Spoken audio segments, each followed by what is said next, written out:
E aí, Errado aqui? Se você quer deixar a sua pergunta para o próximo Errado Responde, não esquece de colocar a hashtag Errado Responde e a sua pergunta na frente, para eu saber que você quer que eu responda ela em um vídeo, e não nos comentários mesmo. Então vamos lá. Excelsior the Hedgehog. Você sabia que o demônio Samael pode ter se originado de um deus sumério chamado Samas? Eu acredito que sim, é possível. Eu não acho que Samael era Lúcifer, ou um outro nome de Satanás. Para mim, Samael é uma coisa, Lúcifer é outra, e Satanás uma coisa mais misteriosa. Eu sei que Samael ele é um dos generais ou líderes dos demônios, né? Ele tem uma legião enorme sob o comando dele. Agora, o deus Samas, ou Shamash, esse nome ele é acadiano. Em sumério ele era conhecido como Utu. E esse deus Utu, ele era o deus do sol e o deus da justiça. E de todos os deuses do panteão sumério, ele é o mais certinho, o mais bonzinho, por assim dizer. Então, é muito triste que esse deus tenha sofrido essa transformação e se tornado um demônio. Utu, ele era o deus da justiça, então para ele a verdade era muito importante, porque a mentira é como se fosse uma semente do mal. Então se você mente, você está permitindo, você está impedindo que a justiça prospere e você está permitindo que o mal floresça. É uma pena que ele tenha se transformado em um demônio, é um dos meus deuses favoritos do panteão sumério.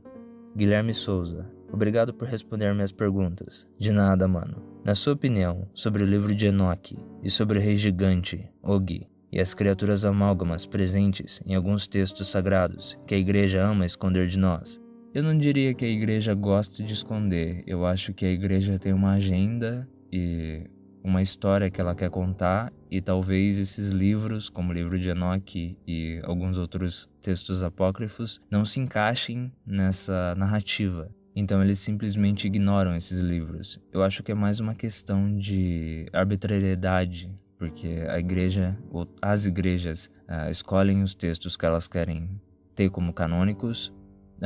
Tem todo um processo, é algo complexo, não é simplesmente escolher. Mas, de certo modo, é arbitrário. A arbitrariedade existe. Então você sempre vai ter livros que não vão se encaixar na narrativa em questão. Esse rei gigante Ogi aí, eu sei que ele dormia em uma cama de ferro de 4 metros de comprimento, né?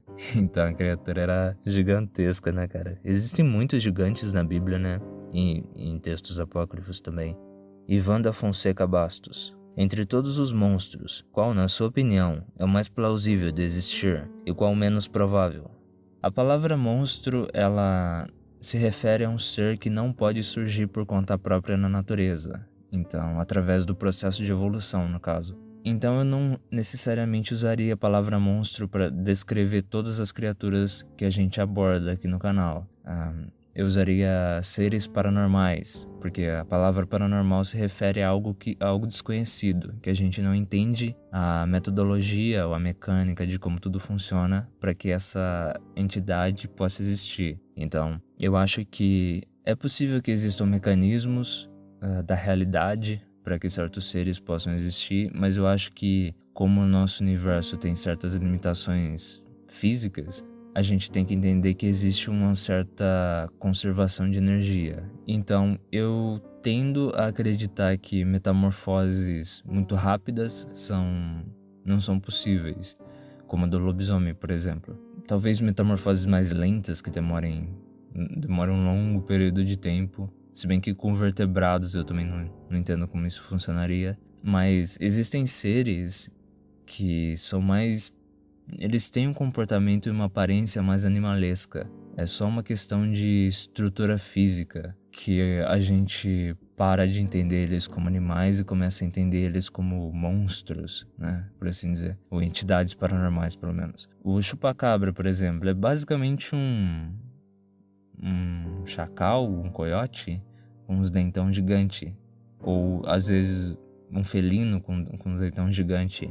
Talvez o comportamento seja um pouco diferente, um pouco mais agressivo, mas eu acredito que a maioria das criaturas que tem um comportamento animalesco e uma uma aparência animalesca, elas se encaixariam no processo de evolução. Agora, quando você entra em seres que produzem bola de fogo do nada, por exemplo, ou sofrem metamorfose, ou conseguem voar sem ter asas, por exemplo, então você já entra e você já estica a realidade, o que a gente conhece sobre ela. Então, esses aí eu já acho um pouco menos provável.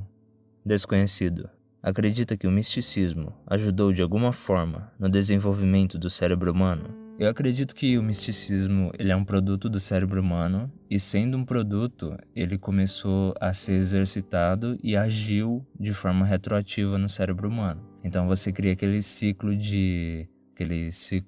circular de ação retroativa, né? Então o cérebro humano desperta o misticismo através do processo de evolução. O misticismo afeta o cérebro humano, provocando, talvez aumentando a eficiência das sinapses que estão relacionadas com a crença no misticismo e a estrutura cerebral também que está relacionada com isso, o que aumenta o misticismo e aumenta a capacidade cerebral para ter crenças místicas. O misticismo é basicamente a tendência para você acreditar em seres ou coisas sobrenaturais. Então, além da natureza física, além das regras físicas aqui do universo, ter esse tipo de crença permite que a gente imagine coisas que a gente nunca interagiu. Mesmo que essas coisas sejam físicas, possam se manifestar de maneira física. Como a gente nunca interagiu com elas, para nós elas não existem. Então a capacidade de imaginar ou pensar em algo assim, ela permite um desenvolvimento da espécie humana muito enorme.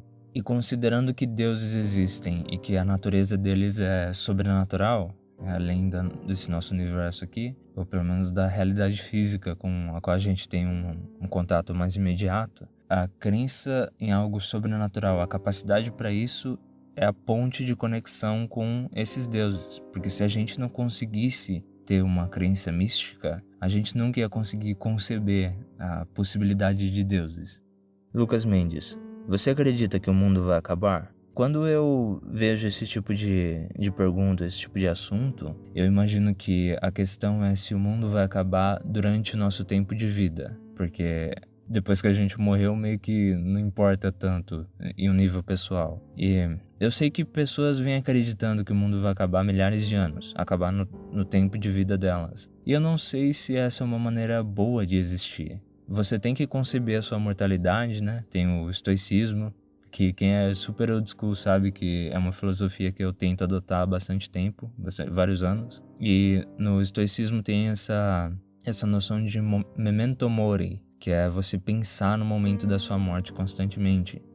Só que eu acho que o mais importante é você pensar na destruição pessoal, no momento que você vai sozinho mesmo sair desse mundo, e não o mundo acabando por completo. Eu não acho que isso serve o ser humano e torna a vida dele algo melhor. Porque se você acha que durante o seu tempo de vida você vai morrer junto com todo mundo, você não vai querer deixar algo para as próximas gerações, porque não vai ter próxima geração.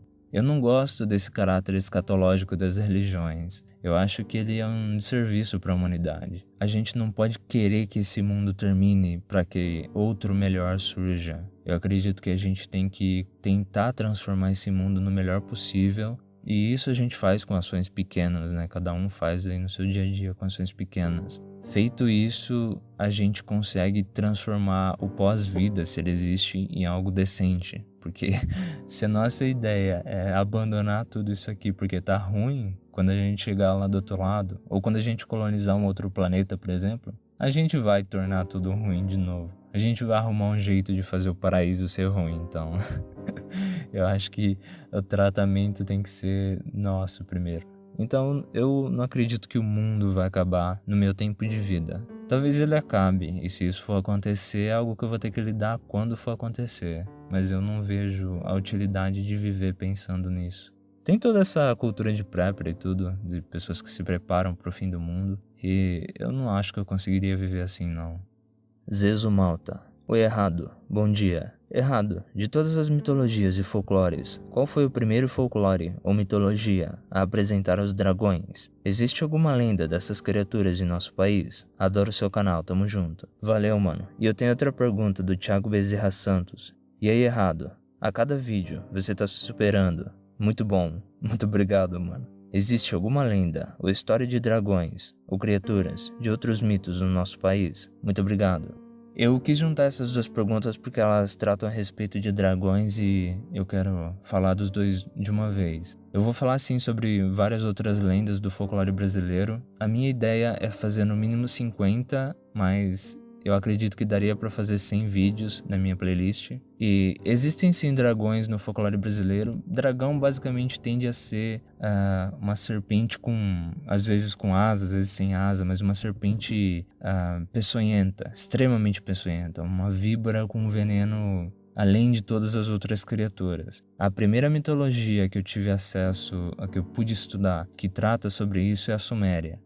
Provavelmente os egípcios tinham algo assim, mas a Suméria escreveu sobre e para eles era uma criatura conhecida como o Shumgal. Citando o Shumgal, que eu vou fazer um vídeo sobre, eles também citam junto ao Shumgal outras serpentes, outros animais que podem ser associados com dragões. Então eles separam o Shumgal dos demais.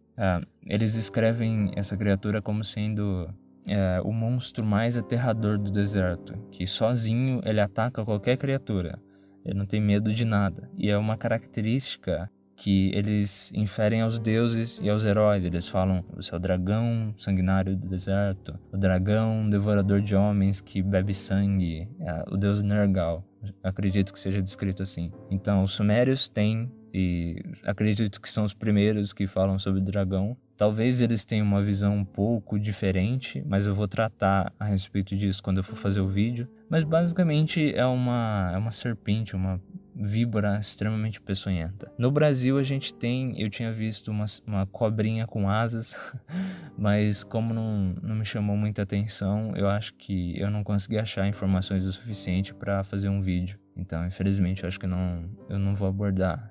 Se eu conseguir achar mais coisas, eu talvez aborde e faça um vídeo falando sobre várias criaturas relacionadas a dragões no folclore brasileiro.